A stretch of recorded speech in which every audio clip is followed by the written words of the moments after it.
तो आप सबका स्वागत है आज के सायंकालीन चर्चा सत्र में। तो आज जो है बहुत ही महत्वपूर्ण दिवस है, जो शरद पूर्णिमा है। तो आज के दिन जो है मनाया जा रहा है शरद पूर्णिमा या कोजागिरी पूर्णिमा। तो बाहर के जो लोग हैं उन्होंने कल ऑलरेडी मना लिया है, ऑलरेडी खीर खा चुके हैं। अभी बाहर के लोग तो भगवान को तो अर्पण नहीं करते, खीर बनाकर खुद ही खा जाते हैं। लेकिन आज के दिन जो है, जो भक्त जो है वो भगवान के लिए जो है खीर बनाते हैं, भगवान को अर्पण करते हैं और फिर जो है वो उसे ग्रहण। हाँ, अभी नहीं किया तो भी चलेगा, ऐसा कुछ कंपलसरी नहीं है। तो ऐसा नहीं भी अभी हाँ क्लास के बाद दूध लेके आएंगे और उसको है ना पूरा उबाल कर उसे घोट के पूरा फिर बाद में रात को है ना देर रात को जो है भगवान को अर्पण करेंगे और पिएंगे, तो ऐसा कोई जरूरी नहीं है। पहले ऐसे होता था, कोजागिरी पूर्णिमा मतलब सब लोग जो है पूरा मिलकर ऐसा करते थे। और आज के दिन दूध पीना शुरू हो जाता है, क्योंकि जो तीसरा महीना होता है चातुर्मास का, उसमें दूध पीना वर्ज्य होता है, नहीं होता है। तो इतना ही नहीं, एक्चुअली 4 महीने कुछ कुछ जो भक्त है वो दूध और दूध के पदार्थ जो है वो नहीं लेते हैं। क्यों नहीं लेते हैं उसका भी कारण दिया गया है, क्योंकि जो भगवान है वो क्षीर सागर में शयन कर रहे हैं। अब क्षीर सागर मतलब दूध का सागर। अभी दूध के सागर में भगवान जो है सोए हैं, तो वहां से दूध लेंगे तो भगवान को डिस्टर्ब हो जाएगा ना, है कि नहीं। इसलिए फिर वो सोचते हैं कि वो दूध लेना ही नहीं है, मतलब दूध लेंगे तभी तो उसके पदार्थ बना पाएंगे हम लोग। तो इसलिए ना दूध लेंगे ना दूध का पदार्थ लेंगे। तो ऐसा बहुत सारे भक्त जो है वो सोचते हैं। हाँ, लेकिन हम लोग तो लेते हैं कि हमारा दूध वहां से नहीं आता है ना, हम सोचेंगे हमारा दूध तो यही से आता है, गौशाला से आता है। तो भी जहाँ तक इतना स्ट्रिक्ट नहीं है कि हम लेना चाहिए नहीं लेना चाहिए। और उसके बाद जो है कल से कार्तिक मास शुरू होता है। एक्चुअली तिथि के अनुसार है, वैसे तो आज रात से चालू हो जाएगा कार्तिक मास, और बाहर के लोगों के लिए कल ही जो है चालू हो गया, फिर आज चालू हो गया है। लेकिन जनरली जो वैष्णव है वो कल से शरद पूर्णिमा के दूसरे दिन से जो है वो कार्तिक मास का व्रत शुरू करते हैं। अब ये कार्तिक मास का व्रत जो है क्या है, इसमें क्या क्या करना चाहिए, और इसमें अलग अलग अनेक अनेक लीलाएं जो है हो चुकी हैं। तो ये लीलाएं कौन कौन सी हुई हैं और उसकी शॉर्ट में वर्णन जो है हम कल करेंगे। तो कल मतलब बहुत सारे लीलाएं हुई हैं इस महीने के अंदर, तो इसलिए हम जो है वो कल करेंगे। मतलब जो छोटी छोटी लीला, फॉर एग्जांपल गोवर्धन पूजा है। अभी गोवर्धन पूजा अगर पूरा एक्सप्लेन करते जाएंगे तो 8-10 लेक्चर उसमें है, तो आगे जाकर हम देखेंगे उसका। लेकिन कल हम वर्णन करेंगे 1-2-4 मिनट में उसका। ऐसे बहुत सारे लीला हैं, जैसे जो दामोदर लीला है वो भी दिवाली में मतलब कार्तिक मास में हुई है। बाद में जो राधा कुंड का आविर्भाव जो है वो भी जो है कब हुआ है, कार्तिक मास में ही हुआ है। जो नरकासुर है उसे भी मारा गया है इसमें लक्ष्मी पूजन के दिन। उसके बाद जो राम भगवान है वो दीपावली के दिन जो है अयोध्या आए थे। गोपाष्टमी, बहुला अष्टमी, तो ये सब जो है अलग अलग जो बहुत सारे छोटे मोटे जो त्योहार हैं या फिर जो लीलाएं हैं भगवान की वो इस महीने में हो चुके हैं। तो बहुत सारी लीलाएं हो चुकी है, तो हम कल करेंगे। लेकिन आज देखेंगे कि कार्तिक मास में क्या करना चाहिए क्या नहीं करना चाहिए, ये हम देखेंगे। तो ये महीना बहुत इंपॉर्टेंट है, कार्तिक मास। अभी आप बोलेंगे अभी ये महीना क्या है, 12 महीने तो होते हैं। और भगवान तो बोलते हैं भगवत गीता में कि मासा नाम मार्गशीर्षम। तो भगवान खुद बोल रहे हैं कि मैं जो महीने हैं मास है उसमें मैं मार्गशीर्ष हूँ। तो फिर कार्तिक महत्वपूर्ण कैसे, तो वो भी है। तो हालांकि भगवान बोलते हैं 12 महीने में से जो है जो मार्गशीर्ष जो इम्पोर्टेंट है, लेकिन इसके अलावा जो है जो कार्तिक मास है वो भी बहुत इम्पोर्टेंट है। तो इसलिए जो ये महीना क्यों महत्वपूर्ण है वो भी हम देखेंगे। ये महीना जो है पूर्णिमा टू पूर्णिमा होता है। जैसे जो वैष्णव है वो पूर्णिमा से लेकर पूर्णिमा तक जो है ये पालन करते हैं इस महीने का। और जो लोग बाहर वाले कुछ लोग हैं वो एकादशी टू एकादशी करते हैं। तो इसलिए इसमें कभी-कभी लोग बोलते हैं, "अरे! आपका हो गया, हमारा तो अभी तक हुआ नहीं।" तो इसलिए कोई ऐसा कुछ करना नहीं। लेकिन जो वैष्णव भक्त हैं, वैष्णव जो है वो पूर्णिमा टू पूर्णिमा जो है इस मास का पालन करते हैं। तो हालाँकि ये महीना जो है बहुत इम्पोर्टेंट है। जैसे कि मानो दिवाली ऑफर होता है और दिवाली में ही ये महीना, मतलब दिवाली के समय ये महीना आ जाता है। तो जैसे भगवान जो है या फिर जो एक पिता जो है, पिता एक छोटे बच्चे को, उनके बच्चे को हाथ पकड़कर जो है उनको कॉन्फिडेंस देता है। वैसे भगवान जो है हमें मदद करते हैं। किस लिए मदद करते हैं? किस कार्तिक मास में बहुत सारे जो है डिस्काउंट्स, ऑफर्स, जो है ना बम्पर ऑफर बोलते हैं, वैसे जो है ये देकर जो है हमें प्रोत्साहित कर रहे हैं, कॉन्फिडेंस दे रहे हैं कि आप भी जो है भगवत धाम आ सकते हैं। अभी देखिए, जब अभी परचेसिंग कब ज़्यादा होता है? जब डिस्काउंट ज़्यादा होता है ना? तब लोग ज़्यादा परचेसिंग करते हैं क्योंकि एक के ऊपर एक फ्री मिल रहा है, या फिर है ना 100 ग्राम के ऊपर 50 ग्राम फ्री हो रहा है। तो वैसे ये भक्ति मार्ग में भी जो भगवान जो है, ये ऐसा कर रहे हैं। और ये जो लोग आइडिया, अलग-अलग आइडिया, सेल्स, है ना, सेल्स पर्सन होता है, ये कहाँ से आइडिया आई है उनको? ये भगवान से आइडिया आई है, क्योंकि कार्तिक मास में जो है ये होलसेल भक्ति का जो सेल लगता है, इससे ही जो है इन लोगों को ये आइडिया आई है। तो ऐसा हमें ये भगवान चांस देते हैं यहाँ पर। और अभी देखते हैं कि जो ये मार्गशीर्ष महीना जो है वो भी इम्पोर्टेंट है, लेकिन वो कब चालू होता है? कार्तिक के बाद। तो कार्तिक भी बहुत महत्वपूर्ण है, मार्गशीर्ष से भी महत्वपूर्ण है। क्यों? हम देखते हैं। अभी ये कार्तिक मास में जो है कार्तिक मास में जो है 2 एकादशी होती हैं, वो भी बहुत महत्वपूर्ण है। और उसके बाद 2 पूर्णिमा, वो भी महत्वपूर्ण है। इसके अलावा हर एक दिन जो है इसका महत्वपूर्ण है। और इसमें कार्तिक मास में जो लास्ट के 5 दिन होते हैं, भीष्म पंचाक, इन केस अगर आपका कल से व्रत टूट जाता है बीच में, होना नहीं चाहिए, केयरफुली कीजिए। इन केस टूट जाता है तो लास्ट के 5 जो दिन होते हैं, वो 5 दिन जो है वो बहुत महत्वपूर्ण होते हैं। उसे भीष्म पंचाक कहा जाता है। वो देखेंगे आगे हम कि कैसे वो भीष्म पंचाक क्या होता है, एंड में देखेंगे। आपको ये पता होना चाहिए कि क्या होता है वो व्रत। अगर ये टूट गया तो वो 5 दिन में हम कवर कैसे कर सकते हैं, तो वो देखेंगे हम लोग। और हमें इस कार्तिक मास में जो है शरीर पर 12 तिलक लगाना चाहिए।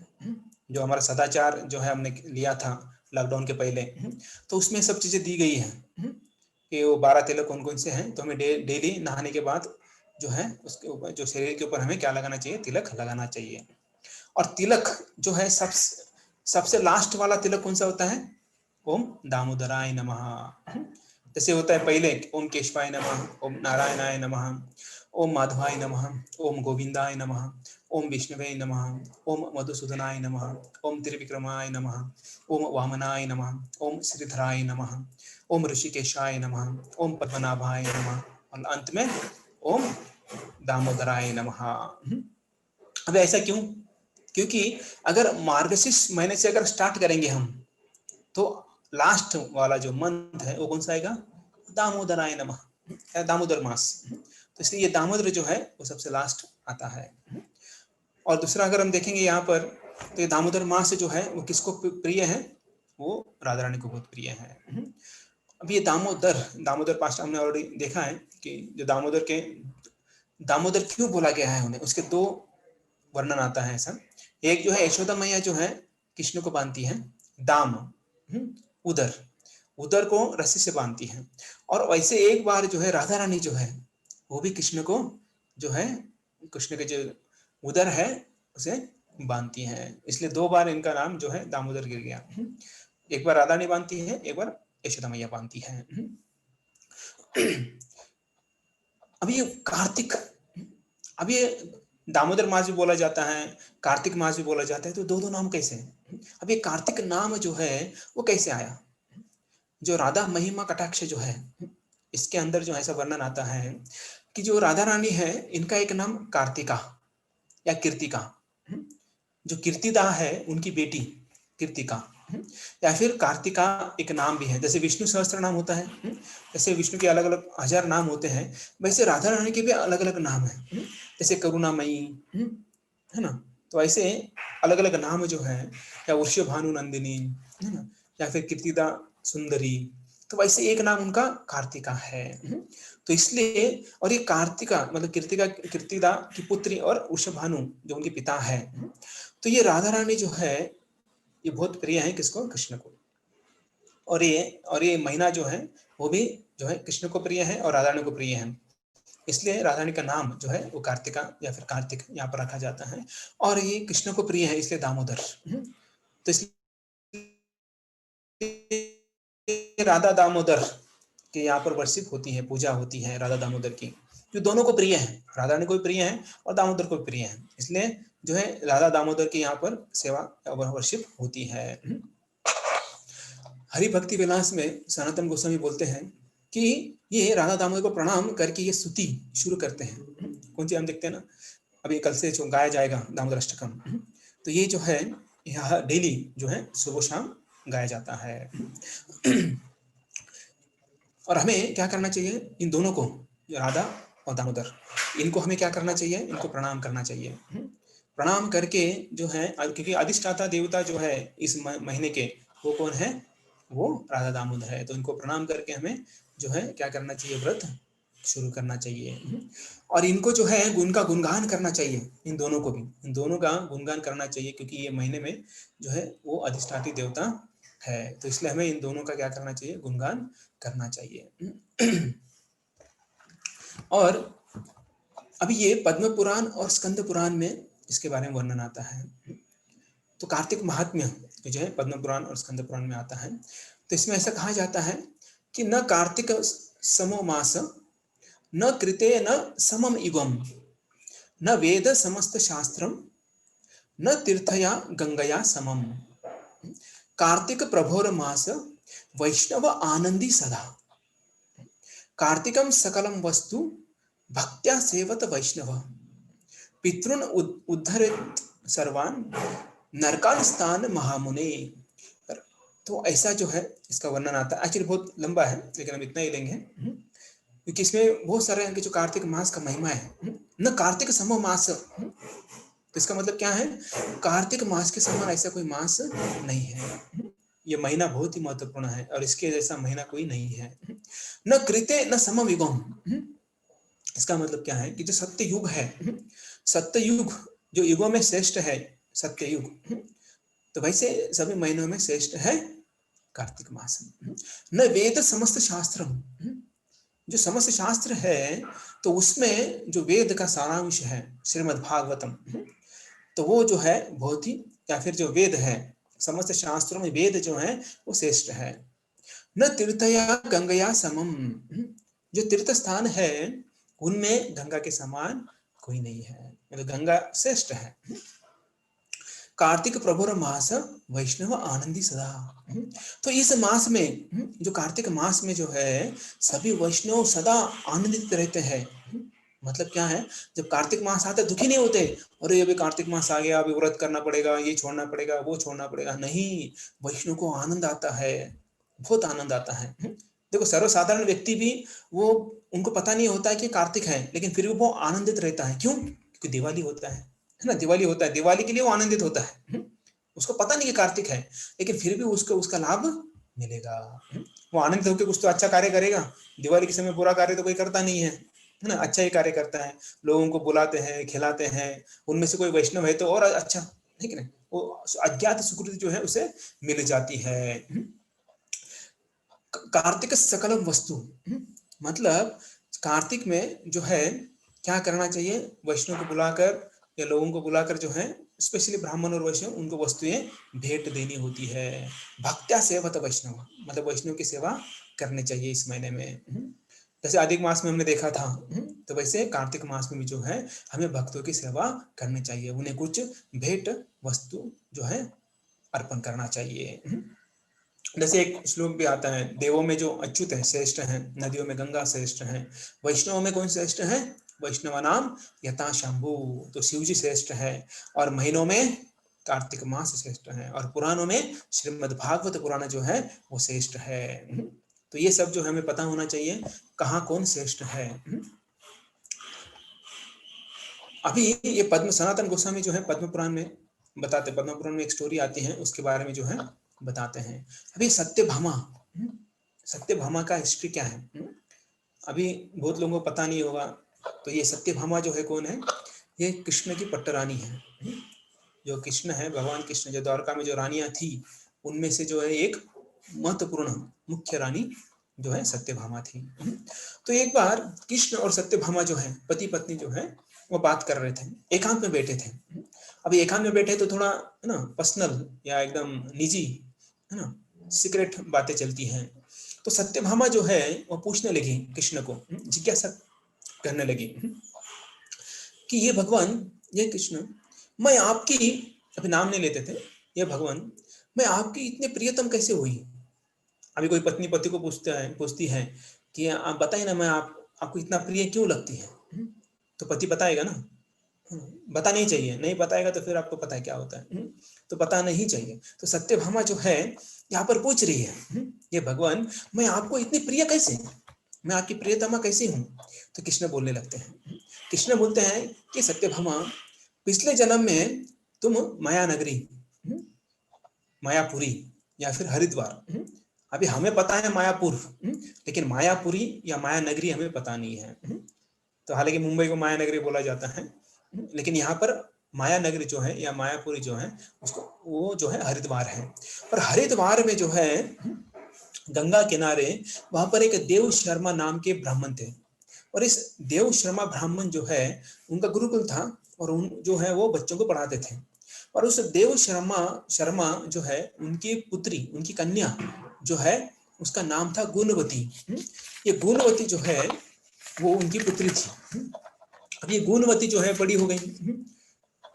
तो बड़ी होने के बाद जो है इनको चिंता जो है होने लगी कि अभी जो है गुणवती बड़ी हो गई है, अब इसका शादी करना है, तो चिंता तो होगी ना, किससे शादी किया जाए। तो फिर उन्होंने देखा कि उनके ही जो शिष्य है उनका नाम था चंद्र शर्मा। तो चंद्र शर्मा जो है वो ठीक ठाक अच्छा लग रहा था, होशियार लग रहा था, ब्राह्मण है, सब कुछ चीजें हैं। तो सोचा कि ये परफेक्ट मैच हो सकता है। तो उस शिष्य के साथ जो है उनकी पुत्री जो गुणवती है उसका ब्याह कर देते हैं। अभी कुछ दिन चलने के बाद अब ये जो ब्राह्मण है उनका काम होता है यजन याजन पठन पाठन है ना, यज्ञ करना, ये जो चीजें हैं। तो ये सब चीजें जो है वो उनका चल रहा था। तो अब ये सब चल रहा है, ठीक ठाक चल रहा है, नो प्रॉब्लम। फिर एक दिन जो है देव शर्मा और चंद्र शर्मा जो है वो, अभी बारिश आने वाली है। अभी क्या करते लोग गांव में, बारिश के पहले बहुत सारा सूखी लकड़ियां और गोबर के कंडे जो है वो जमा करके रखते हैं। क्यों रखते हैं, क्योंकि 4 महीने जो है ईंधन या फिर जो अभी तो पहले गैस नहीं था, कभी भी वो चालू कर सके, सिलेंडर आ गया तो अपना काम हो जाता है, लेकिन वैसा नहीं था, इसलिए उनको जो लकड़ियां हैं वो लकड़ियां जमा करना पड़ती थी। तो इसलिए लकड़ी जमा करने के लिए वो जंगल में गए, दोनों सूखी लकड़ियां। अभी जब दोनों लकड़ियां जमा कर रहे थे तब जो है राक्षस आ गया वहां पर। राक्षस आ गया तो उससे बचने के लिए ये दोनों जो है पेड़ के ऊपर चढ़ने का प्रयास कर रहे थे। हाँ, चढ़ते समय आई गो बाप रे ऐसे नहीं बोल रहे थे। वो क्या बोल रहे थे, हरे कृष्णा कृष्णा कृष्णा हरे हरे, हरे राम राम राम हरे हरे। तो भगवान का नाम ले रहे थे। वो आगे भाग रहे थे भगवान का नाम लेकर, लेकिन पीछे से राक्षस ने पकड़ लिया और उसे उनको मार दिया। लेकिन देखिए मरते समय ये लोग जो है दोनों, देव शर्मा और जो चंद्र शर्मा है, ये दोनों जो है वो क्या कर रहे थे, वो भगवान का नाम ले रहे थे। तो मरते समय अगर कोई भगवान का नाम लेता है तो कहाँ जाता है, वो वैकुंठ जाता है, भगवान के धाम जाता है। तो ये हमारा अंतिम परीक्षा है। जीवन में हमें एक ही परीक्षा देना है, अगर भगवत धाम जाने के लिए एक ही परीक्षा है।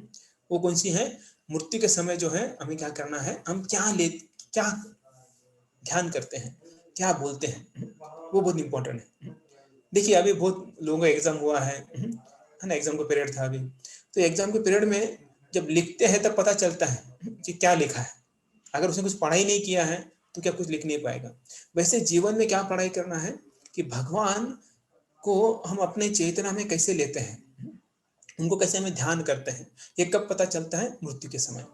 तो वैसे ये तो दोनों ब्राह्मण जो है भक्त थे, भगवान का नाम लिए और कहाँ चले गए, वैकुंठ चले गए। क्योंकि वैकुंठ का विमान, दो विमान आए थे उनके लिए, सेपरेट आया था, और वैसे वो चले गए। अभी गुणवती, भाई दोनों चले गए, पिता भी चले गए, पति भी चले गए।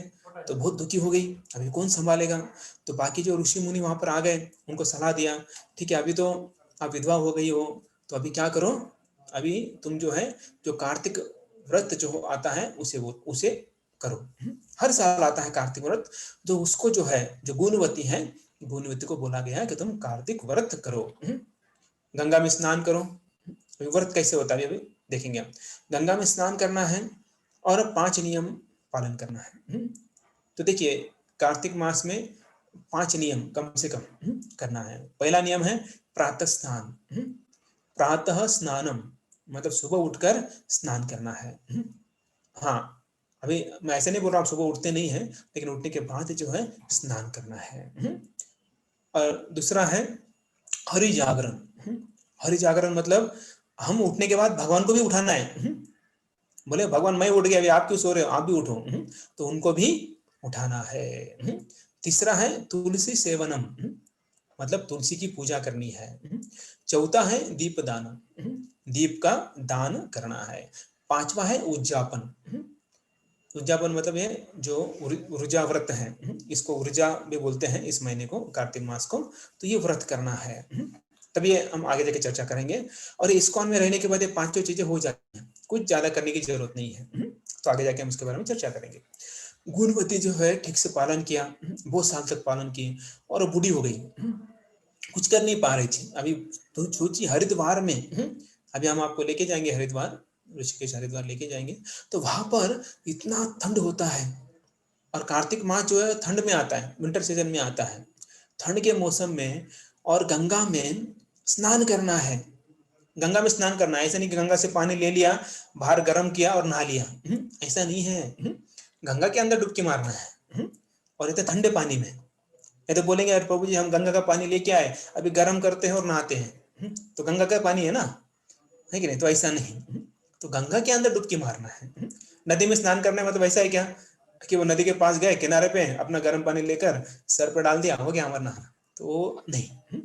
तो उधर जाकर जो हमें गंगा के अंदर जो है हमें डुबकी मारना है। हाँ, अभी 3 डुबकी मार के निकलना है, ऐसा नहीं कि उस पर ज्यादा देर रहना है, उतना 3 डुबकी मारा तो बहुत हो गया।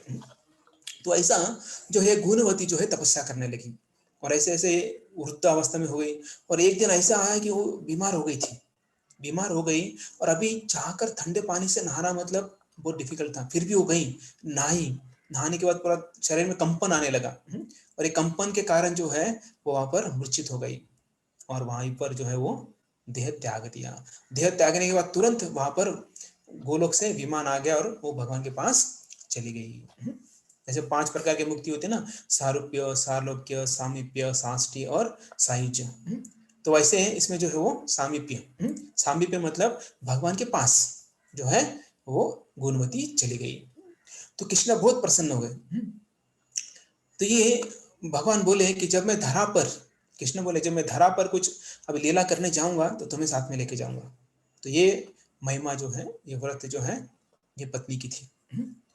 तो ये जो है अभी ये तो सत्यभामा को पता चल गया कि वो पिछले जन्म में कौन थी, और भगवान बोले कि अगर एक व्रत कोई पालन करता है तो मुझे बहुत प्रिय होता है, तो इसलिए सत्यभामा जो है वो कृष्ण को प्रिय थी। तो पहला देखेंगे हम स्नान करना। तो स्नान करना भी ब्रह्म मुहूर्त पर जो है वो स्नान करना चाहिए। आप में से कितने भक्त लोग उठते हैं ब्रह्म मुहूर्त पर? हाँ ओके, कुछ लोगों ने हाथ ऊपर किया है। तो जो उठते नहीं है कल से उठिए। आज कल यानी में संडे है, छुट्टी का दिन है, तो उठ सकते हैं, नो प्रॉब्लम। एटलीस्ट कल ट्राई कीजिए। मंडे का देखेंगे, मंडे के मंडे, लेकिन संडे तो ट्राई कर सकते हैं सब। और ये महीना प्रयास कीजिए। गर्म पानी से नहीं है, नो प्रॉब्लम, लेकिन उठिए तो सही।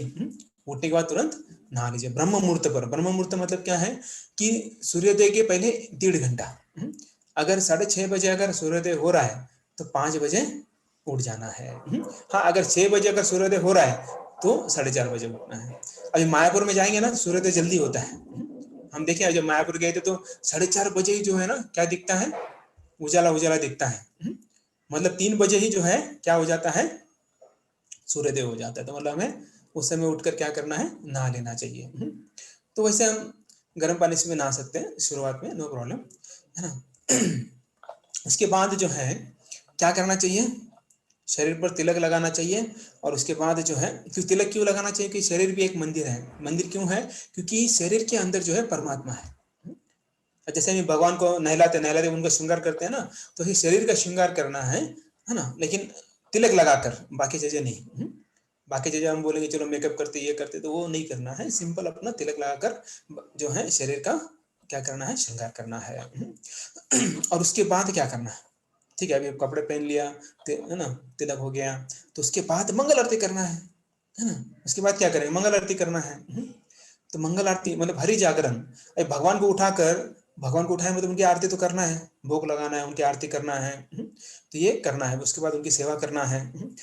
स्पेशली जो है, जो राधा दामोदर है, उनकी सेवा होनी चाहिए। हाँ, अभी आप बोलेंगे हमारे घर में तो गौरनीता है, जगन्नाथ बलदेव सुभद्रा है, तो क्या करें? हाँ, उनकी तो करना ही है, लेकिन एक फोटो राधा दामोदर का आप रख सकते हैं, क्योंकि ये महीना जो है राधा दामोदर का है।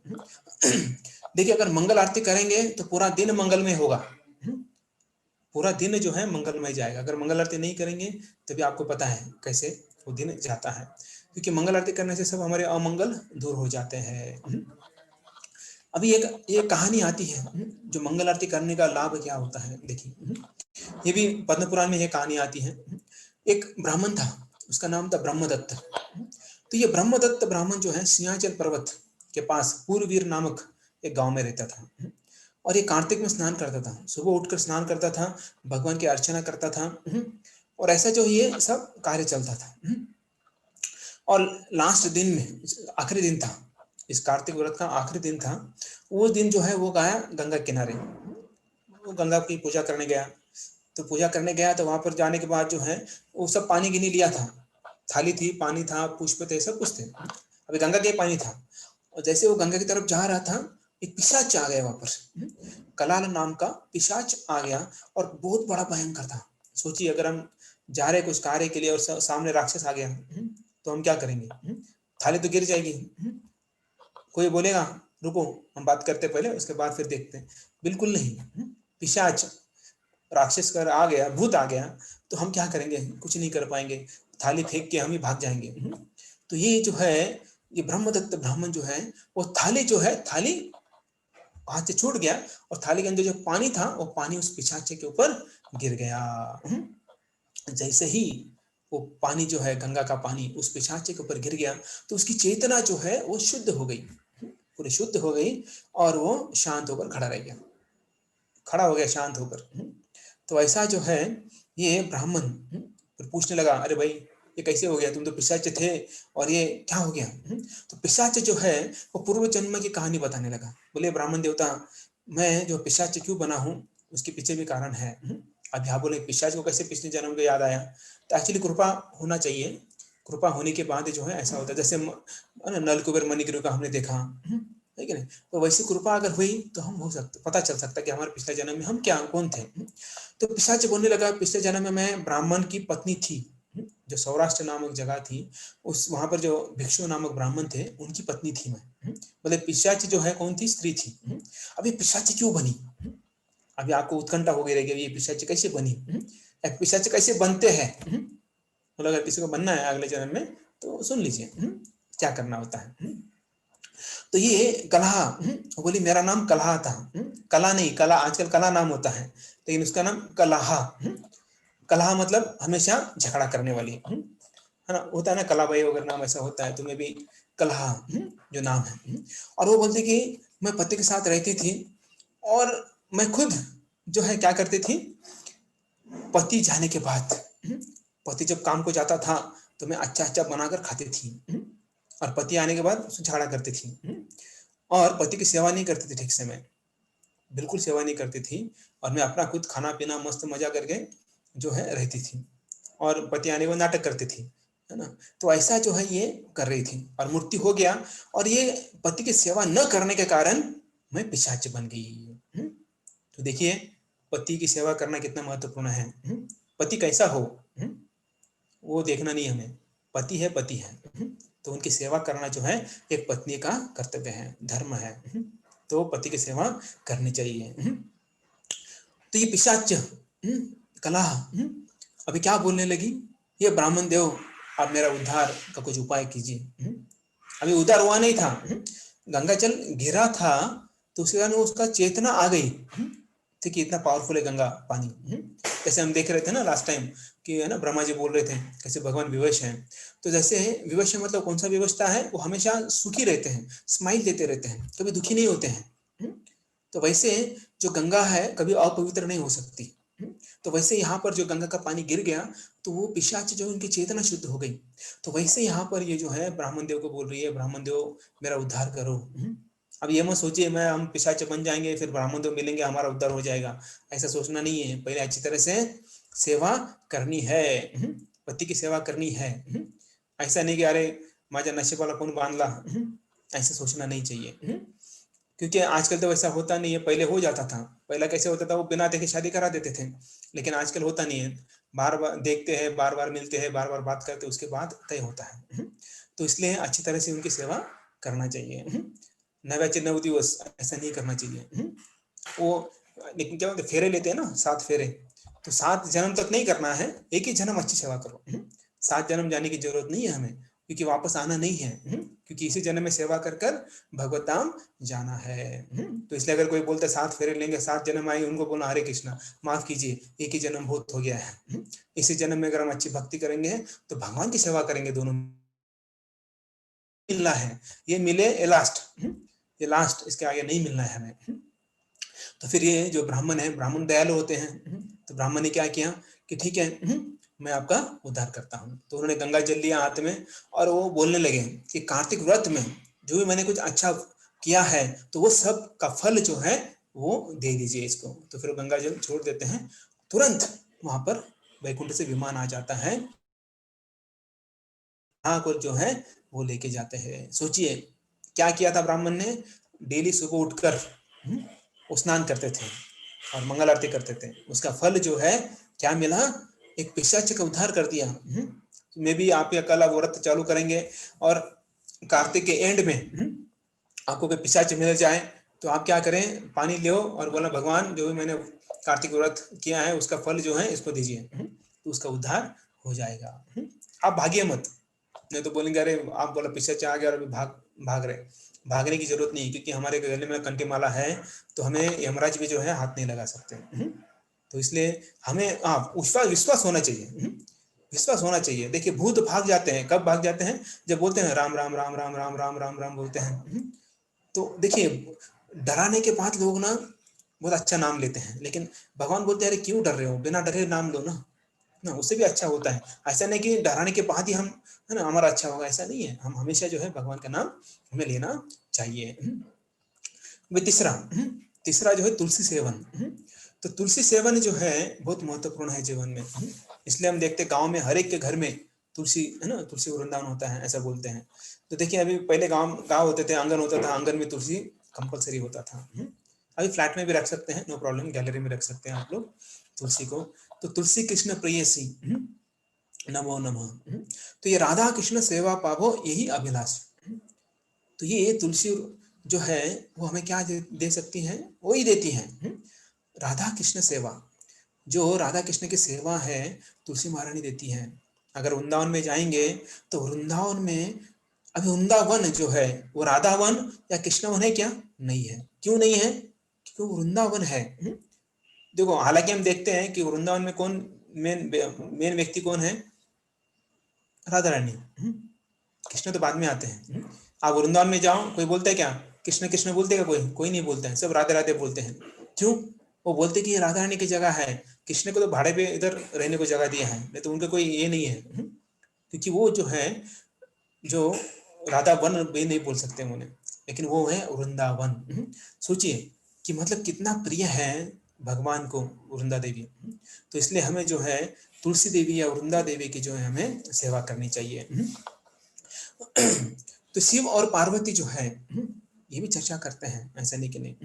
क्या चर्चा करते हैं कि बोलते हैं कि सभी उपासना में विष्णु उपासना श्रेष्ठ है। जैसे बाकी देवी देवता की उपासना करने की जरूरत नहीं है, क्योंकि सबसे श्रेष्ठ जो है कौन सी उपासना है, कृष्ण की उपासना। कृष्ण की उपासना जो है श्रेष्ठ है। तो इसलिए हमें जो है कृष्ण की उपासना करनी चाहिए, दूसरा कुछ करने की जरूरत हमें नहीं है। और ये उपासना क्यों करना चाहिए, क्योंकि हमें भगवान को प्राप्त करना है, भगवत धाम जाना है।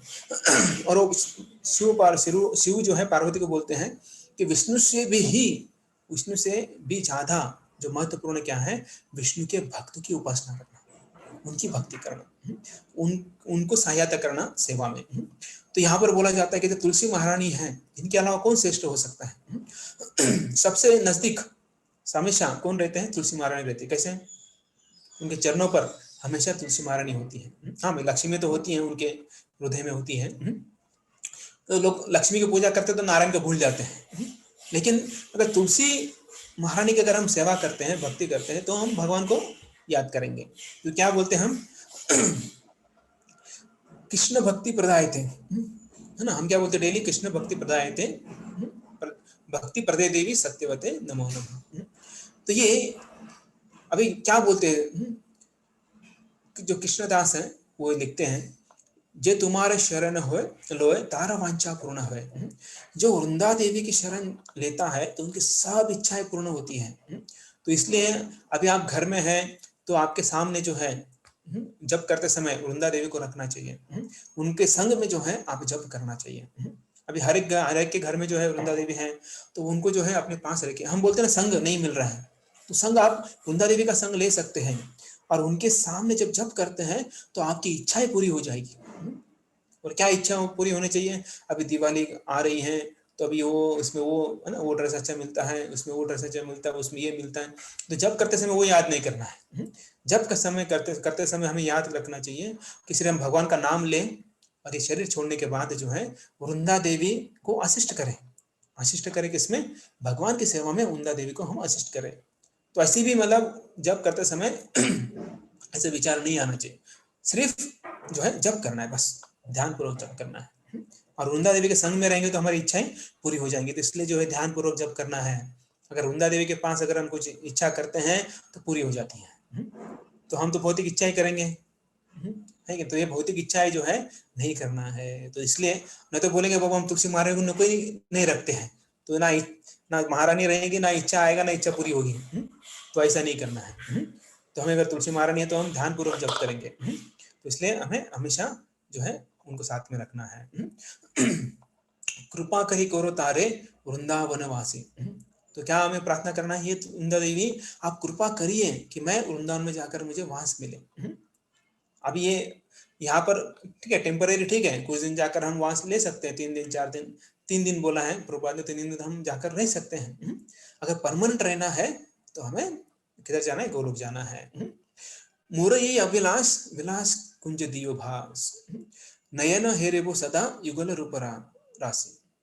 तो मेरी इच्छा है कि अब क्या अभिलाषा है कि मैं हमेशा जो युगल रूप है, मतलब जो राधा कृष्ण है, उनको हमेशा हेरे वो सदा, मैं हमेशा उनको देखते रहूं।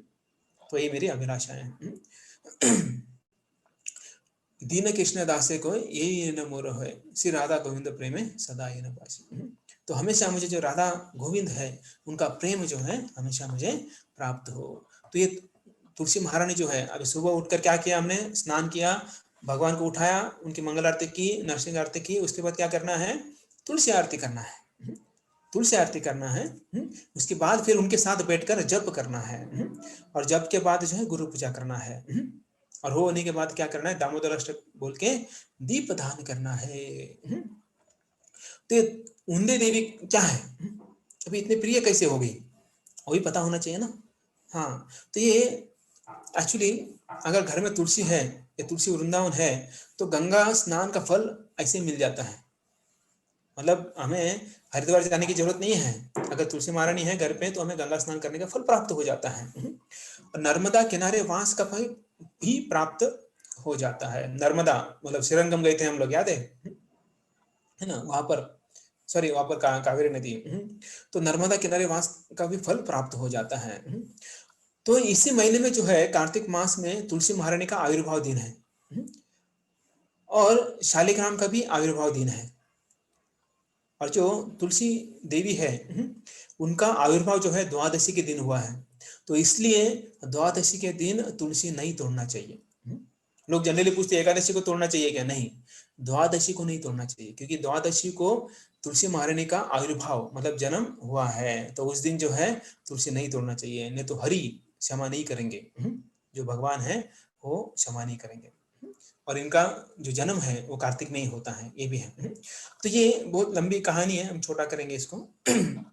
जालंधर की पत्नी जो है उसका किरदार जो है तुलसी महारानी ने निभाया है इस भौतिक जगत में। जब आती हैं तो जालंधर की पत्नी बन जाती हैं। तो तपस्या, इतनी तपस्या की, एक्चुअली तपस्या इसलिए कर रहे थे कि भगवान को पति के रूप में प्राप्त करें, लेकिन जो है जालंधर की पत्नी बन जाती है। और ये सती है, जो तुलसी है, तुलसी देवी जो उंदा देवी है वो सती है। और इतना उन्होंने इतना तपस्या किया, उस तपस्या के कारण जो है उनका पति, हालांकि वो असुर था, लेकिन फिर भी जो है वो बहुत शक्तिशाली था, तो वो उनको जो कोई परास्त नहीं कर सकता था, ना ब्रह्मा ना महेश, और बाकी कोई भी जो है कोई भी देवी देवता जो उनको परास्त नहीं कर सकते थे। शिव जी के साथ तो बहुत बार लड़ाई किया उन्होंने, हजारों साल लड़ाई किया, लेकिन उनको परास्त नहीं कर सके। अभी विष्णु के पास गए सब लोग, बोले भगवान कुछ करो, ये जो है बहुत ही तंग कर रहा है। तो विष्णु बोलते नहीं नहीं, ये तो मेरा साला है, और मैं कैसे मार सकता हूँ इसको। अभी आप बोले साला कहाँ से आ गया? तो अहल्या की जो समुद्र जो है, समुद्र का पुत्र है जालंधर, और समुद्र की पुत्री कौन है? लक्ष्मी।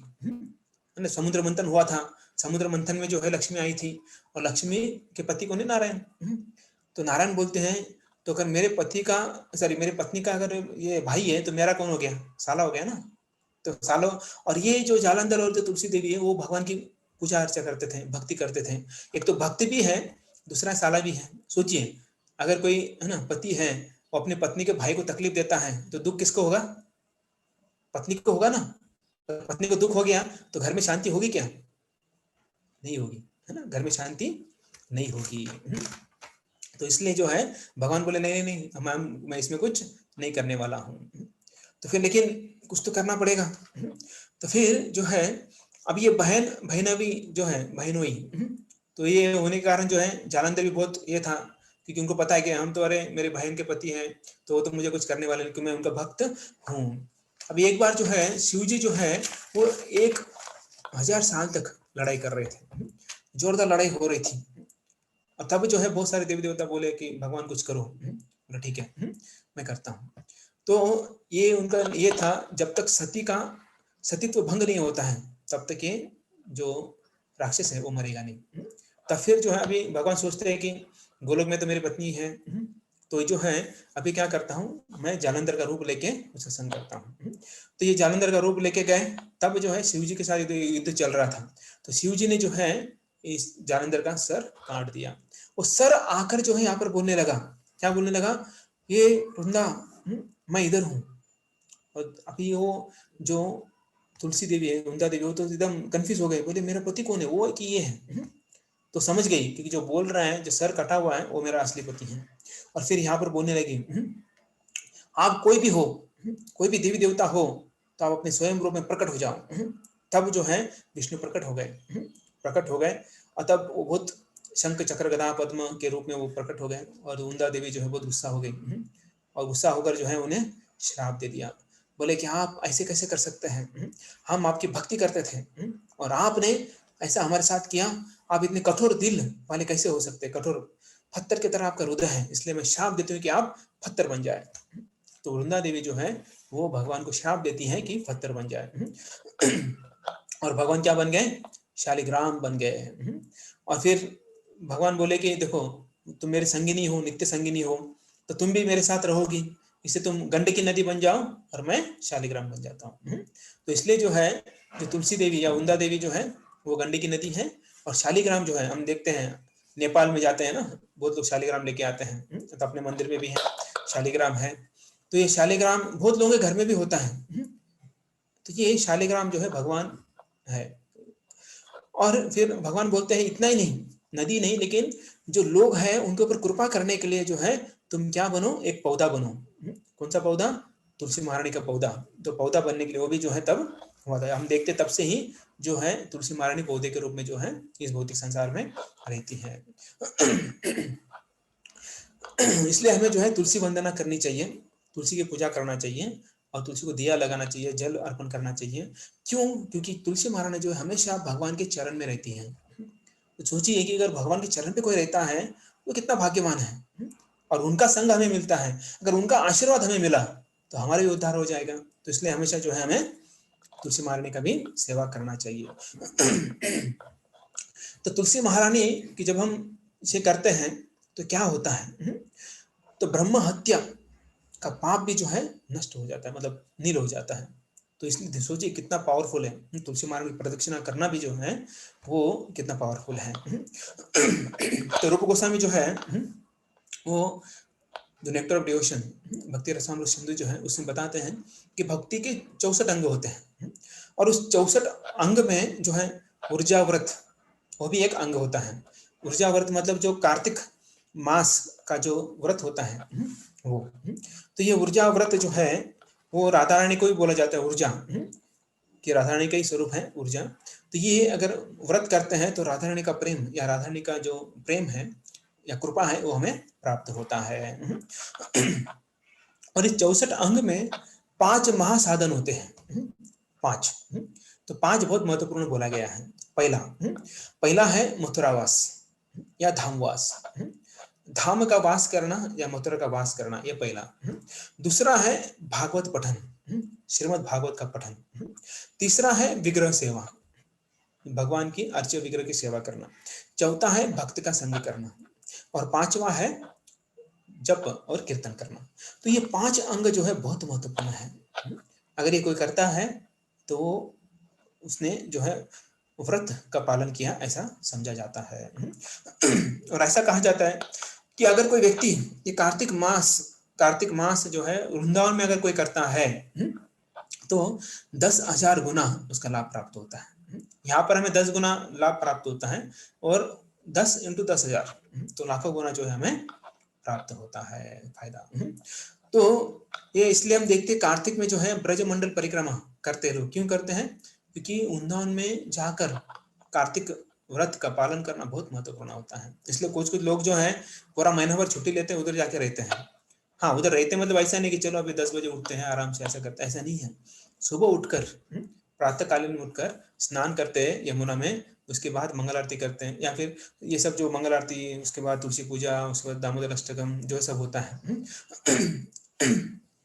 तो ये सब जो है वहां पर होता है। उसके बाद जो है तो अभी आप बोलेंगे हम तो अभी लॉकडाउन में फंसे हुए हैं, सिटी में हैं, बड़े बड़े सिटी में रहते हैं। तो अगर हम यहाँ रहकर भी अगर चिंतन करते हैं ब्रजमंडल का, अगर आप डेली सुबह उठने के बाद अगर याद करते हो राधा श्याम सुंदर, यमुना, राधा दामोदर, अगर आप याद गोवर्धन अगर याद करते हो तो आप भी जो है मथुरा में है। लेकिन आप मथुरा जाकर वहां से फोन कर रहे हो, कसे आहात, बरे आहे का, काय खाल्लं आज, काय बनवलं, अगर आप ऐसा चर्चा कर रहे हो तो फिर कहाँ है आप पुणे में ही हो, या फिर आपका अलग अलग जगह जो है वहां पर आप हो, तो उसका कुछ भी लाभ नहीं है। तो आप यहाँ रहकर मथुरा में जा सकते हैं, लेकिन मथुरा में जाकर अगर इधर का सोच रहे हो तो आप इधर ही है। तो इसलिए चेतना बहुत इंपॉर्टेंट है। तो मन से भी आप जो है वृंदावन जा सकते हैं। तो श्रील प्रभुपाद ने ये 5 चीजें जो है वो बहुत अच्छी तरह से हमको बताई है। इस्कॉन में जो है 5 चीजें जो है अच्छी तरह से फॉलो किया जाता है। तो इसलिए अभी देखते हैं घर में तुलसी लगाओ, तो उसका आरती करो, जलदान करो, परिक्रमा करो। तो ये भी हम घर में भी कर सकते हैं। अगर आज तक नहीं किया है तो आज जाके शाम को ढूंढ लो किधर तुलसी मिलता है, और कल से जो है आप इसको कर सकते हैं। सुबह उठकर स्नान कीजिए, उसके बाद मंगल आरती कीजिए, उसके बाद जो है मंगल आरती आप बोले घर में नहीं करते तो लाइव ही चलता है अपने एनवीसीसी का, जो राधा वृंदावन चंद्र का मंगल आरती है, राधा दामोदर का या फिर वृंदावन का मंगल आरती है, तो ये चलता है, तो उसे लाइव लगाकर जो है आप वो कर सकते हैं। उसके बाद फिर आप जप कीजिए सब बैठ के, तुलसी महारानी के पास बैठकर जो है आप जप कीजिए, उसके बाद फिर आप दामोदर आरती कर सकते हैं। दीपदान, दीपदान का बहुत महत्वपूर्ण यहाँ पर दिया गया है। तो दीप भी जो है बहुत ही महत्वपूर्ण है इस मायने में दिखाने के लिए। तो ये दीप अर्पण करना बहुत महत्वपूर्ण है। तो ऐसा कहा जाता है कि कोई कोई इस महीने में सुबह एक बार या शाम को एक बार, मतलब दोनों टाइम, अभी अपने मंदिर में सुबह शाम दोनों टाइम होता है, कई जगह पर एक ही टाइम होता है, लेकिन घर में आप दोनों टाइम भी कर सकते हैं या एक टाइम भी कर सकते हैं। या दिया लेने का, उसमें घी या तेल, नो प्रॉब्लम, तेल भी रखा तो चलेगा, घी रखा तो भी चलेगा, वात रखने का और दामोदर अष्टक के साथ जो है वो आपको भगवान को दिखाना है। जो दामोदर भगवान है उनके चरणों पर 4 बार, उनके जो नाभि कमल है 2 बार, और उनके मुख को 3 बार, और उनके पूरे शरीर को 7 बार जो है ऐसा दिया दिखाना है। एक्चुअली अभी आप घर में बैठे हो सब लोग, लेकिन अभी मंदिर में आते हैं तो सब कुछ ये आसानी से हो जाता है, कुछ करने की जरूरत नहीं, आ जाओ और ये सब चीजें पांचों की पांचों चीजें जो है हो जाता है। तो पद्म पुराण में एक कहानी आती है, एक चूहा जो है, चूहा मंदिर के अंदर जो दिया होता है, पहले लाइट नहीं थे, दिया रहते थे, और दिया के अंदर जो घी होता था ना वो खाने के लिए आता था। तो एक बार क्या, उसे उसे पता नहीं चला, घी खाने के लिए आया और उसे पता नहीं कि वात को जो आग लगी थी, आग लगाई थी, दिया होता तो दिया जल रहा था, और वो घी खाते खाते क्या हुआ, उसकी मूछें थी, बड़ी बड़ी मूछें थी, उस मूछ को जो है आग लग गई। और आग लगने के कारण जो है वो भी, देखिए आग लगा तो आदमी क्या करता है ना, बचाओ बचाओ, उससे भागना दौड़ना, दौड़ते रहता है। तो ऐसा करते करते उसने जो अपने आप को जो है राउंड करने लगा वापस। तो ये देखकर भगवान खुश हो गए, जो बोले अरे खुद को अर्पण कर रहा है। अभी लोग दिया अर्पण करते हैं आग जलाकर, ये तो खुद को आग लगाकर अर्पण कर रहा है। तो ये देखकर भगवान खुश हो गए, और जब वो उसका देहांत हो गया तो भगवान ने उसे भगवत धाम भेज दिया। सोचिए, अभी आप ये मत कीजिए चूहा को पकड़ के उसके मूछ को आग लगाकर भगवान को घुमा रहे हो, ऐसा नहीं करना है, वो उसका नसीब था। तो हमें दिया लेना है, दिया को ही अर्पण करना है। सोचिए, अगर प्राणी की ये गति हो सकती है तो हमारी क्या गति होगी। अगर हम डेली भगवान को अर्पण करते हैं तो हमारी भी गति क्या होगी, सोचिए। तो ये जो है दिया अर्पण करने का लाभ है। तो इस, अभी समय कम है लेकिन हम प्रयास करते हैं, क्योंकि कल भी बहुत सारी चीजें हमें बताना है।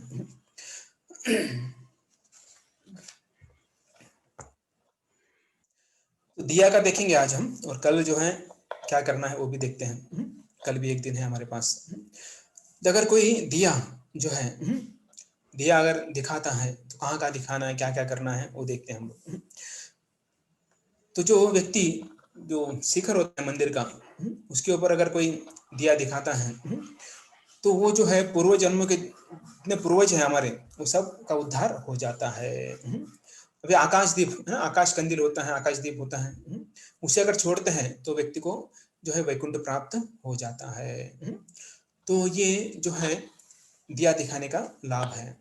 तो लोग अलग अलग जगह पर रखते हैं, है ना, किसी पेड़ के नीचे रखते हैं, है ना, या फिर हम पूरा मंदिर में भी दीपावली करते हैं तो पूरे मंदिर में दिया लगाते हैं। तो बहुत सारे भक्त जो है वो दिया, सिर्फ दिया के लिए आते हैं, दिया लगाने के लिए, बाकी वो कभी आएंगे नहीं। उनको पता है इस्कॉन में लास्ट दिन, आखिरी महीने का आखिरी दिन में दिवाली होता है, तो सब लोग आ जाते हैं और वो 4 बजे आ जाते हैं, पूरा दिया लेते हैं, कोई तेल लेता है, कोई दिया वाती लेता है, और सब पूरे मंदिर में जो है वो लगाते हैं। तो ऐसे जो है वो दिया जो है वो लगाने के लिए बहुत उत्सुक होते हैं, वैसे हमें भी डेली लगाना चाहिए। तो अभी हम कुछ देखेंगे इस महीने में क्या करना चाहिए। मतलब आप कल सुबह से चालू कर सकते हो। तो अगर कोई इस महीने का व्रत करता है, उसे 100 जन्मों का फल प्राप्त हो जाता है। सोचिए 100 जन्मों का, 100 जन्म, पता नहीं क्या क्या, कौन कौन से जन्म में थे हम, कौन कौन सी योनि में थे, कौन से प्राणी के थे या किसके थे पता नहीं। तो उस सब 100 जन्म का जो फल है तक जो हमें प्राप्त हो जाएगा। सोचिए कम 1 महीने के अंदर इतना सारा हमें लाभ प्राप्त हो सकता है, तो करना जायज है ना, अच्छा सौदा है कि 1 महीने में हम इतना करेंगे तो हमारा 100 जन्म का बेड़ा पार हो जाएगा। और इस महीने में ज्यादातर पुण्य कर्म करते हैं लोग, दान धर्म करना, धाम में जाना। देखते जनरली कार्तिक महीने में लोग बहुत घूमते हैं, छुट्टी भी होता है दिवाली का, और धाम भी जाते हैं, अलग अलग धाम, तो इसलिए जनरली धाम जाते हैं और धाम जाकर दान करते हैं। और कोई महिला जो है सुबह उठकर मंदिर हो या घर हो, सुबह उठकर स्नान कर, हाँ, और जो अभी पड़े सड़ा चिमटा, आत्मा इतने फ्लैट में कुछ कर नहीं पाएंगे, तो फ्लैट के बाहर जो होता है जो भी छोटा कुछ एरिया होता है उसको झाड़ू पोछा कर अगर रांगोली करते हैं, तो क्या प्राप्त होगा, स्वर्ग प्राप्त होगा। डेली, हाँ डेली रांगोली को आपको करना है, तो स्वर्ग प्राप्त हो जाएगा। तो स्वर्ग तो आपको ऑलरेडी पता है कि बहुत अच्छा रहता है। उसके बाद सूर्य ग्रहण के समय जो स्नान करते हैं कुरुक्षेत्र में, तो वो जो उसका लाभ जो मिलता है,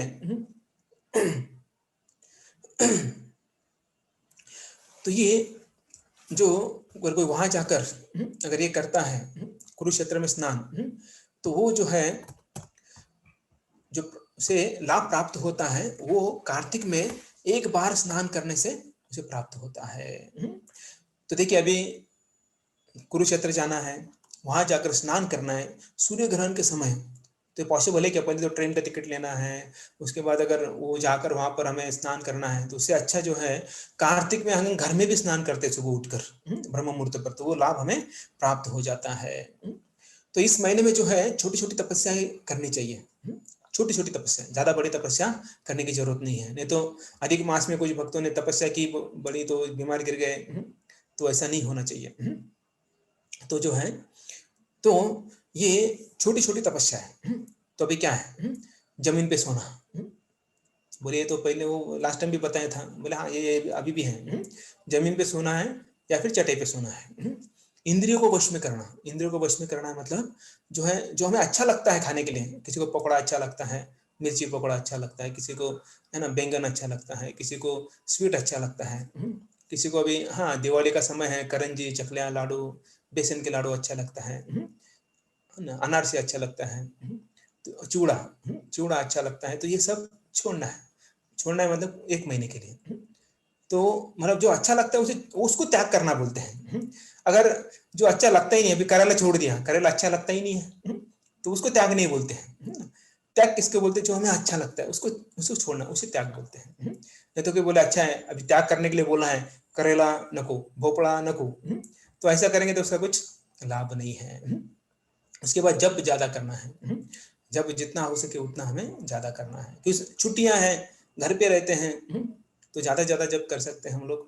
हाँ अभी ऐसा नहीं कि पूरा महीना छुट्टी है, लेकिन जैसे मौका मिलता है हमें जब करना चाहिए। ब्रह्मचर्य व्रत का पालन करना चाहिए, खाना कम करना चाहिए, प्रिय वस्तु त्यागना चाहिए। अभी दिवाली में हम प्रिय वस्तु खरीदते हैं, लेकिन अभी आज से सोचो कि हमें प्रिय वस्तु को थोड़ा दूर रखना है, हम कम से कम जो है उसको खरीदेंगे रखेंगे, ऐसा हमें सोचना चाहिए। इस महीने में और खाना है हमें, तो जो पलाश के पत्ते होते हैं ब्रह्म पत्र बोलते हैं, पलाश के पत्रे पर हमें क्या करना चाहिए, भोजन करना चाहिए। तो आज तक जितने भी पाप किए हम लोगों ने हो गए हमारे हाथ से, जाने अनजाने में सब नष्ट हो जाते हैं। एकादशी अन्न खाने से जो है क्या होता है, विष्णु लोक की प्राप्ति हो जाती है। तो कुछ कुछ लोग पूरा महीना जो है एकादशी अन्न खाते हैं, या खिचड़ी एक बार खाते हैं, या कोई लोग जो है दोपहर में फूल खाते हैं, सुबह शाम फल लेते हैं। तो ऐसा आप डिसाइड कीजिए, मतलब एक बार खाना है, दो बार खाना है, या फिर सुबह शाम फल खाना है और दोपहर में सिर्फ अच्छा खाना है। तो ऐसा जो है अलग अलग आप कर सकते हैं। और अगर इसमें अगर भोग चढ़ाते हैं भगवान को, तो जो है ब्रह्मा जी के एक दिन में जितनी दुर्घटना होती है वो नहीं होगी हमारे जीवन में कुछ। अगर कोई सुबह उठकर कृष्ण के मंदिर में जाकर कृष्ण का दर्शन करता है, तो सुबह कितने बजे दर्शन मिलेगा, 4:30 बजे, है ना, क्योंकि 5 बजे बंद हो जाता है। तो सुबह उठकर नहा कर, हाँ ऐसे नहीं उठ गए और पटकन गाड़ी निकाली और भाग चले गए और हम वहां पर जाके भगवान का दर्शन लिए, ऐसा नहीं। इसलिए मायापुर में वो लिखा है ना, वहां पर क्या लिखा है कि जो नाइटी में नहीं आना है, नाइट ड्रेस में नहीं आना है। तो जो है हमें उठकर स्नान करके जो है अगर हम भगवान का दर्शन करते हैं तो 1000 गाय दान करने का फल प्राप्त होता है। तो अगर किसी को दान करना है तो कार्तिक में सबसे बेस्ट है। उठो सुबह स्नान करो मंदिर चले जाओ दर्शन लो, आपका 1000 गाय दान हो गया। उसके बाद मंदिर का परिक्रमा करना। तो मंदिर का परिक्रमा हमें 4 बार करना चाहिए। तो हर एक पद मतलब हर एक हमारे पग पर एक अश्वमेध यज्ञ करने का फल प्राप्त होता है। तो देखिए अपने यूनिवर्सिटी मंदिर भी बड़ा है, तो बहुत सारे जो है हमारे पग होते हैं, तो ऐसे अश्वमेध यज्ञ करने का फल प्राप्त होता है हमें। सोचिए जो इंद्र कब बनता है व्यक्ति, जब 100 यज्ञ करेंगे अश्वमेध यज्ञ तब जाके इंद्र बनता है। और यहाँ पर तो हम ऐसे है ना सिर्फ क्या करना है, हमें प्रदक्षिणा करने से ही इतने सारे यज्ञों का फल प्राप्त हो जाता है। मतलब हम सब लोग इंद्र पक्का बनेंगे, कि हम सब लोग कार्तिक में तो प्रदक्षिणा कर चुके हैं कहीं ना कहीं मंदिर में, तो इंद्र तो पक्का बनने वाले हैं। लेकिन हमको इंद्र बनना है क्या, नहीं बनना है, क्योंकि हमको भगवत धाम जाकर भगवान का दास बनना है। ओके, तो इस महीने में अगर कोई कीर्तन करता है, नृत्य करता है भगवान के सामने, तो भगवान की प्राप्ति हो जाती है। कृष्ण कथा का श्रवण, जब कृष्ण कथा का श्रवण करते हैं तो सारे पुण्य कार्य त्याग कर भक्त के साथ हमें कृष्ण कथा करना चाहिए, उसका बहुत बड़ा लाभ हमें होता है। क्या लाभ होता है? भगवान कृष्ण प्रसन्न हो जाते हैं। तो भगवद्गीता में बोलते कि मच्चित्ता मद्गत प्राणा बोधयन्तिश्च परस्परम कथयन्तिश्च माम नित्यम तुष्यन्ति च रमन्ति च। मतलब तुष्यन्ति च रमन्ति च मतलब हमें जो आनंद, जो सेटिस्फैक्शन जो है वो कब मिलता है? जब हम नित्यम, क्या नित्यम करते हैं? कथयन्तिश्च, कथयन्तिश्च मतलब भगवान का जो है कथा सुनते हैं। और कैसे? बोधयन्तिश्च परस्परम मतलब एक दूसरे को हम बताते हैं, उसमें हमें ज्यादा से ज्यादा आनंद और संतुष्टि प्राप्त होती है। तो ऐसा करने का प्रयास आप कर सकते हैं। इस महीने में अगर कोई श्रीमद् भागवत और भगवद गीता का आधा श्लोक अगर वो पढ़ता है, सुनता है, तो उसे 100 गाय दान करने का लाभ प्राप्त होता है ना? कितना अच्छा है। आधा श्लोक बोलना है बस, एक श्लोक बोला तो 200 गाय। तो इसलिए जो आपने देखो कितने सारे बच्चे हैं, कितने सारे श्लोक बोलते हैं, तो कितना वो दान करने का लाभ प्राप्त होता है उन्हें। 100 200 गाय दान करने का लाभ जो है प्राप्त होता है। तो भक्तों के संग अगर हम कथा सुनते हैं तो ऐसा कहा जाता है 18 पुराणों का श्रवण करने का फल प्राप्त होता है। कितने? 18। 18 जो पुराण है वो पुराणों को श्रवण करने का लाभ हमें प्राप्त होता है अगर हम भक्तों के संग में क्या करते हैं? भागवतम सुनते हैं। और जब दीप अर्पित करते हैं तो सारे पाप नष्ट हो जाते हैं। ये शाम तो अंतगतम पापम जनानाम पुण्य कर्मणाम ते मोह द्वंद्व निर्मुक्ता भजन्ते माम दृढ़वता। तो देखिए अभी हम दृढ़वता कब बनते हैं? भगवान की भक्ति कब करते हैं? जब अंतगतम पापम, जब पापों का अंत होता है और जना नाम पुण्य कर्मणम, पुण्य कर्म स्टार्ट होते हैं, जन्म लेते हैं। और ते मोह द्वंद्व निर्मुक्ता मतलब जो मोह है, द्वंद्व है, वो मुक्त हो, उससे हम मुक्त हो जाते हैं, तभी जाकर हम भगवान की भक्ति दूरता से कर सकते हैं। तो इसलिए इस महीने में अगर हम दिया जलाते हैं तो क्या होता है? सब पाप नष्ट हो जाते हैं। अगर पाप नष्ट हो गए तो पुण्य आ जाते हैं, पुण्य आ गए तो हमारी दृढ़ता मजबूत हो जाती है और उससे हम क्या करते हैं? भगवान की भक्ति कर सकते हैं। मतलब पाप गए, पुण्य आ गए। तो इसलिए जो हमें क्या करना है कि हमेशा जो है, स्पेशली कार्तिक मास में हम आदत लगाई है, वो आदत जो है आगे कंटिन्यूस चलेगी। देखते हैं अधिक मास में जो आदत लगी है, बहुत लोगों को वो आदत कंटिन्यू कर रहे हैं, कुछ लोग तो नहीं कर रहे लेकिन कुछ लोग कर रहे हैं। तो इसलिए हमें जो है क्या करना चाहिए कि इस मास में जो है हमें ये सब चीजें करना चाहिए। तो कल जो है हम जो क्या करेंगे, इस दामोदर मास में जो है अलग अलग लीलाएं हुई हैं, तो वो लीलाओं में जो है हम चर्चा करेंगे। ओके, और सॉरी, और एक कुछ चीजें बताते हैं, कुछ रह गए। तो अगले महीने से कल से हमें क्या नहीं खाना चाहिए? इडली वड़ा सांबर बंद करना है। उड़द दाल, उड़द दाल जो है वो बंद करना है, खाना नहीं है। तो जनरली हम क्या करते हैं? वड़ा डोसा इडली वही बनाते हैं, तो वो तो नहीं करना है एक महीना। प्याज लहसुन तो हम खाते ही नहीं है, उसमें कुछ बोलने की जरूरत ही नहीं है। हाँ, अंतिम 5 दिन होते हैं ना, अंतिम 5 दिन होते हैं, वो अगर इनकेस अगर हमारा ये व्रत जो है नहीं होता है पूरी तरह से, तो ये पूरी तरह से जो है, तो इसलिए 5 दिन लास्ट के उसमें हमें जो अगर करते हैं व्रत को, तो हमारा पूरा महीने का जो है वो हमें जो है क्या होता है, उसका लाभ हमें प्राप्त होता है व्रत का। तो इस महीने में जो है हमें मसूर दाल भी नहीं खाना चाहिए। एक्चुअली दाल मतलब कोई भी दाल खाना नहीं चाहिए, लेकिन हम लोग थोड़ा वो इंटरप्रेट करके जो है ना वो मूंग दाल खा लेते हैं। लेकिन स्पेशली उड़द दाल, मसूर दाल तो भक्त खाते ही नहीं है, प्याज लहसुन और मसूर दाल वो खाना ही नहीं चाहिए। तो ये 5 दिनों में से कैसा करना है? देखिए, अगर पूरे महीना नहीं कर सकते तो 5 दिन करना है। पहला दिन क्या करना है? उस दिन पूरे दिन में थोड़ा सा गोबर खाना है, गाय का गोबर खाना है पूरे दिन। दूसरे दिन हमें थोड़ा सा गोमूत्र पीना है, थोड़ा सा। हाँ, नहीं तो बोलेंगे अरे बहुत भूख लगा है, पूरा बॉटल भर के गोमूत्र पी लिया और फिर एडमिट करना पड़ेगा। थोड़ा सा गोमूत्र पीना है। तीसरे दिन अरे वाह दूध पीना है, बहुत अच्छा, पूरा दूध एक बाटली भर पूरा दूध पी लेंगे, नहीं, थोड़ा सा पीना है। अब दूध पियेंगे तो डाइजेस्ट नहीं होगा, तो गड़बड़ हो जाएगा। तो फिर चौथे दिन जो है दही खाना है, तो दही खाना है चौथे दिन। और 5वें दिन जो है घी दूध वो लेना है। लेकिन 5वें दिन क्या करना है कि हमें खुद नहीं खाना है, पहले जो ब्राह्मण है वैष्णव है उनको बुलाकर उनको खिलाना है, उसके बाद जो है हमें उसको ग्रहण करना है। समझे? कि मतलब क्या करना है कि लास्ट दिन ब्राह्मण भोजन देना है। जो चीज़ हमने छोड़ा है, फॉर एग्ज़ाम्पल आपने चटाई जो है बेडिंग पे सोना छोड़ दिया है, तो बेडिंग दान करना है। और कुछ लोग जो चप्पल जो है वो चप्पल दान करते हैं, कोई छतरी दान करते हैं। मतलब कुछ ना कुछ हमें ब्राह्मणों को दान कर जो है क्या करना चाहिए तो ये सब दान हमें करना चाहिए। और कार्तिक में दान किया तो उसका बहुत गुना लाभ होता है। कंजूसी नहीं करना चाहिए इस महीने में। हाँ, खुद के लिए कंजूसी करो, लेकिन भक्त और भगवान के लिए कंजूसी नहीं करना है। तो ऐसे ये जो है अलग-अलग प्रकार के जो हमें कार्य करना है, नहीं करना है। अगर कुछ प्रश्न है तो पूछ सकते हैं, और कल हम तो जो लीला है उसके ऊपर हम ज़्यादा चर्चा करेंगे। हरे कृष्ण।